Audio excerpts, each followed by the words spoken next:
Today's New American Standard Bible reading is Deuteronomy chapters 17, 18, 19, and Mark chapter 14, verses 1 through 25. Deuteronomy chapter 17. You shall not sacrifice to the Lord your God an ox or a sheep which has a blemish or any defect, for that is a detestable thing to the Lord your God. If there is found in your midst, in any of your towns, which the Lord your God has given you, a man or a woman who does what is evil in the sight of the Lord your God, by transgressing his covenant, and has gone and served other gods and worshipped them, or the sun or the moon, or any of the heavenly hosts, which I have not commanded. And if it is told you, and you have heard of it, then you shall inquire thoroughly. Behold, if it is true and the thing certain that this detestable thing has been done in Israel, then you shall bring out that man or that woman who has done this evil deed to your gates, that is, the man or the woman, and you shall stone them to death. On the evidence of 2 or 3 witnesses, he who is to die shall be put to death. He shall not be put to death on the evidence of 1 witness. The hand of the witnesses shall be first against him to put him to death, and afterward the hand of all the people. So you shall purge the evil from your midst. If any case is too difficult for you to decide between one kind of homicide or another, between one kind of lawsuit or another, and between one kind of assault or another, being cases of dispute in your courts, then you shall arise and go up to the place which the Lord your God chooses. So you shall come to the Levitical priest or the judge who is in office in those days, and you shall inquire of them, and they will declare to you the verdict in the case. You shall do according to the terms of the verdict which they declare to you from that place which the Lord chooses, and you shall be careful to observe according to all that they teach you, according to the terms of the law which they teach you, and according to the verdict which they tell you, you shall do. You shall not turn aside from the word which they declare to you, to the right or the left. The man who acts presumptuously by not listening to the priest who stands there to serve the Lord your God, nor to the judge, that man shall die. Thus you shall purge the evil from Israel. Then all the people will hear and be afraid, and will not act presumptuously again. When you enter the land which the Lord your God gives you, and you possess it and live in it, and you say, I will set a king over me like all the nations who are around me, you shall surely set a king over you whom the Lord your God chooses. One from among your countrymen you shall set as king over yourselves. You may not put a foreigner over yourselves who is not your countryman. Moreover, he shall not multiply horses for himself, nor shall he cause the people to return to Egypt to multiply horses, since the Lord has said to you, you shall never again return that way. He shall not multiply wives for himself, or else his heart will turn away, nor shall he greatly increase silver and gold for himself. Now it shall come about when he sits on the throne of his kingdom, he shall write for himself a copy of this law on a scroll in the presence of the Levitical priest.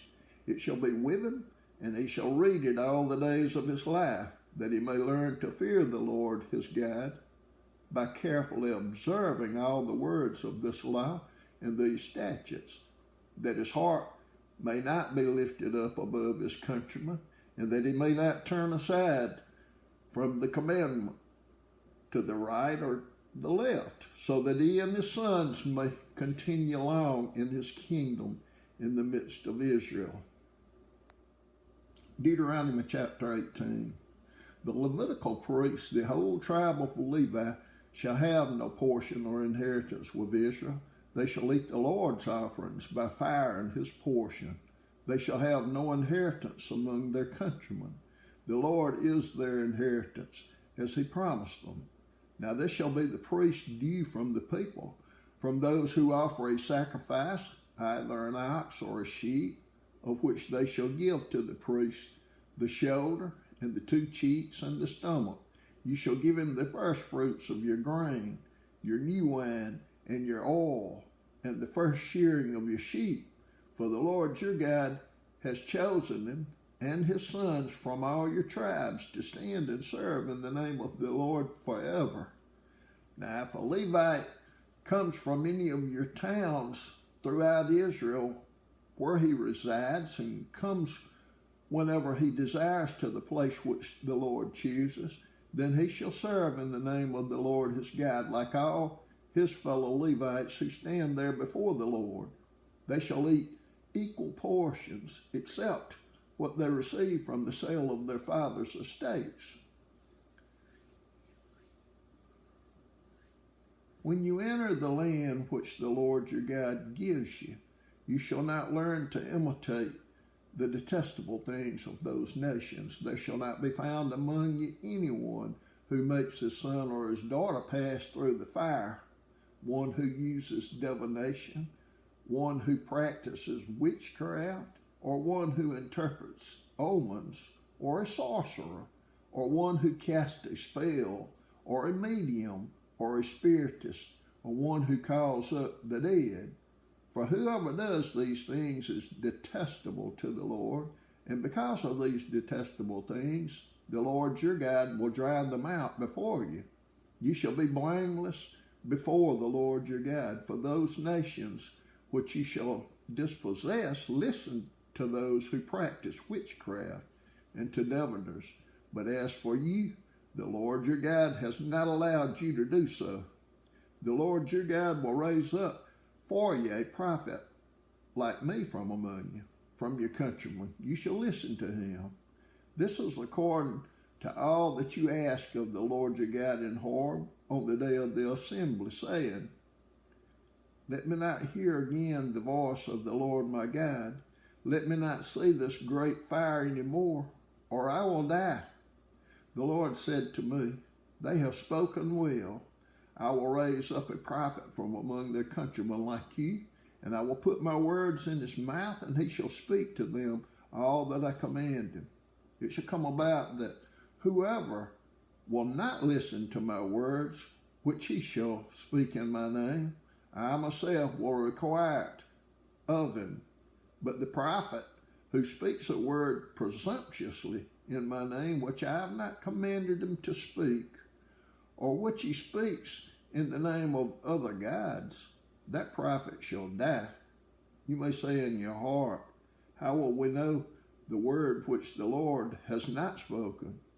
When a prophet speaks in the name of the Lord, if the thing does not come about or come true, that is, the thing which the Lord has not spoken, the prophet has spoken it presumptuously. You shall not be afraid of him. Deuteronomy chapter 19. When the Lord your God cuts off the nations whose land the Lord your God gives you, and you dispossess them and settle in their cities and in their houses, you shall set aside 3 cities for yourself in the midst of your land, which the Lord your God gives you to possess. You shall prepare the roads for yourself and divide into 3 parts the territory of your land, which the Lord your God will give you as a possession, so that any manslayer may flee there. Now this is the case of the manslayer who may flee there and live, when he kills his friend unintentionally, not hating him previously, as when a man goes into the forest with his friend to cut wood, and his hand swings the axe to cut down the tree, and the iron head slips off the handle and strikes his friend so that he dies. He may flee to one of these cities and live. Otherwise, the avenger of blood might pursue the manslayer in the heat of his anger and overtake him, because the way is long, and take his life, though he was not deserving of death, since he had not hated him previously. Therefore I command you, saying, You shall set aside 3 cities for yourself.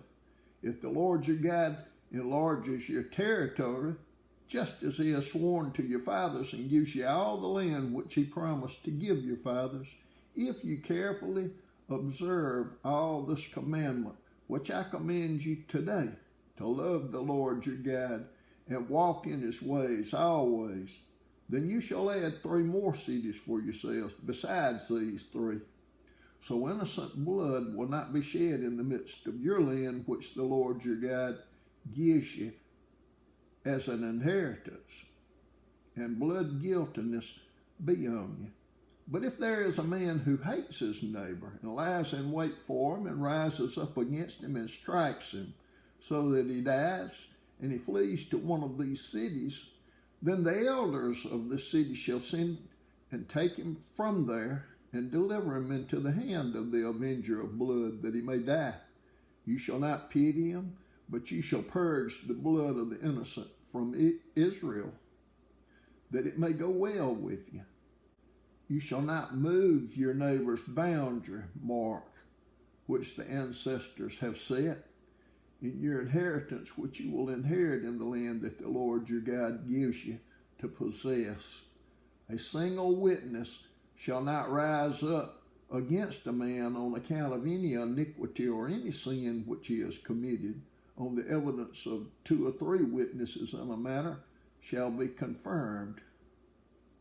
If a malicious witness rises up against a man to accuse him of wrongdoing, then both the men who have the dispute shall stand before the Lord, before the priest and the judges who will be in office in those days. The judges shall investigate thoroughly, and if the witness is a false witness and he has accused his brother falsely, then you shall do to him just as he had intended to do to his brother. Thus you shall purge the evil from among you. The rest will hear and be afraid, and will never again do such an evil thing among you. Thus you shall not show pity, life for life, eye for eye, tooth for tooth, hand for hand, foot for foot. Mark chapter 14, verses 1 through 25. Now the Passover and unleavened bread were 2 days away, and the chief priest and the scribes were seeking how to seize him by stealth and kill him. For they were saying, not during the festival, otherwise there might be a riot of the people. While he was in Bethany at the home of Simon the leper, and reclining at the table, there came a woman with an alabaster vial of very costly perfume of pure nard, and she broke the vial and poured it over his head. But some were indignant, remarking to one another, why has this perfume been wasted? For this perfume might have been sold for over 300 denarii and the money given to the poor. And they were scolding her. But Jesus said, let her alone. Why do you bother her? She has done a good deed to me. For you always have the poor with you, and whenever you wish, you can do good to them. But you do not always have me. She has done what she could. She has anointed my body beforehand for the burial. Truly I say to you, wherever the gospel is preached in the whole world, what this woman has done will also be spoken of in memory of her. Then Judas Iscariot, who was one of the 12, went off to the chief priest in order to betray him to them. They were glad when they heard this and promised to give him money. And he began seeking how to betray him at an opportune time. On the first day of unleavened bread, when the Passover lamb was being sacrificed, his disciples said to him, where do you want us to go and prepare for you to eat the Passover? And he sent 2 of his disciples and said to them, go into the city, and a man will meet you carrying a pitcher of water. Follow him, and wherever he enters, say to the owner of the house, the teacher says, where is my guest room in which I may eat the Passover with my disciples?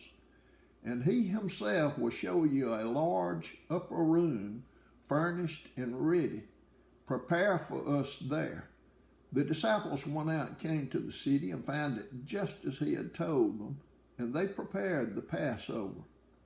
When it was evening, He came with the 12 as they were reclining at the table and eating. Jesus said, "Truly I say to you, that one of you will betray me, one who is eating with me." They began to be grieved and to say to him one by one, "Surely not I." And he said to them, "It is one of the 12, one who dips with me in the bowl. For the Son of Man is to go just as it is written of him. But woe to that man by whom the Son of Man is betrayed. It would have been good for that man if he had not been born." While they were eating, he took some bread, and after a blessing, he broke it and gave it to them and said, "Take it, this is my body." And when he had taken a cup and given thanks, he gave it to them, and they all drank from it. And he said to them, "This is my blood of the covenant, which is poured out for many. Truly I say to you, I will never again drink of the fruit of the vine until that day when I drink it new in the kingdom of God."